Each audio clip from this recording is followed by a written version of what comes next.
বন্ধু আর তার প্রেমিকার হাতে খুন হয়েছেন কাঁচামাল ব্যবসায়ী আশরাফুল হক। আইন শৃঙ্খলা রক্ষাকারী বাহিনী বলছে, নিহত আশরাফুলের সাথে প্রতারণার মাধ্যমে টাকা হাতিয়ে নিতে চায় তার বন্ধু জরেস।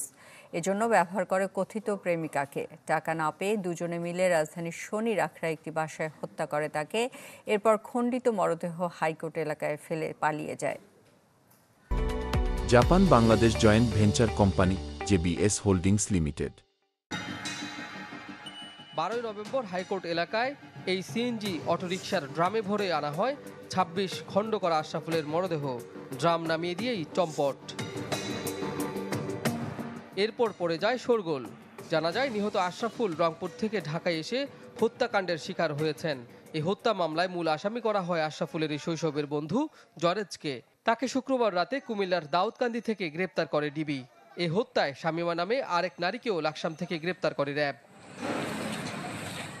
র্যাবের দাবি, জরেজ তার কথিত প্রেমিকা শামীমাকে দিয়ে হানি ট্র্যাপ করে আশরাফুলের কাছে 10 লাখ টাকা নিতে চায়। এই টাকা না পেয়ে হত্যার পর মরদেহ করে 26 টুকরো।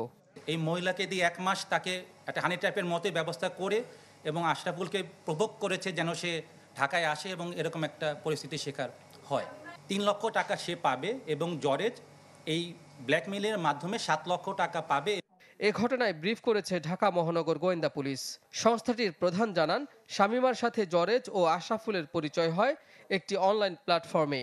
এই তিনজনই ঘটনার দিন রাজধানীর শনির আখড়ায় এক রুমের ভাড়া বাসায় ওঠেন। সেখানেই খুন করা হয় আশরাফুলকে। বিকৃত পন্থায় করতে দেবো, তাহলে তোমার হাত বেঁধে দিই। তখন কি করে, কাপড় টাঙানোর একটা রশি ছিল, ওই রশি দিয়ে শামীমা কি করে আশরাফুলের হাতটা বেঁধে দেয়। জারেজুল ভিতর থেকে চলে আসে, এসে গলা মানে জাপটায় ধরে ইয়েকে। আশরাফুলের গ্রামের বাড়ি রংপুরের বদরগঞ্জ উপজেলায়। তার এই নির্মম মৃত্যুতে পরিবার ও এলাকায় নেমে এসেছে শোকের ছায়া। কাজী ফয়সাল, চ্যানেল 24, ঢাকা।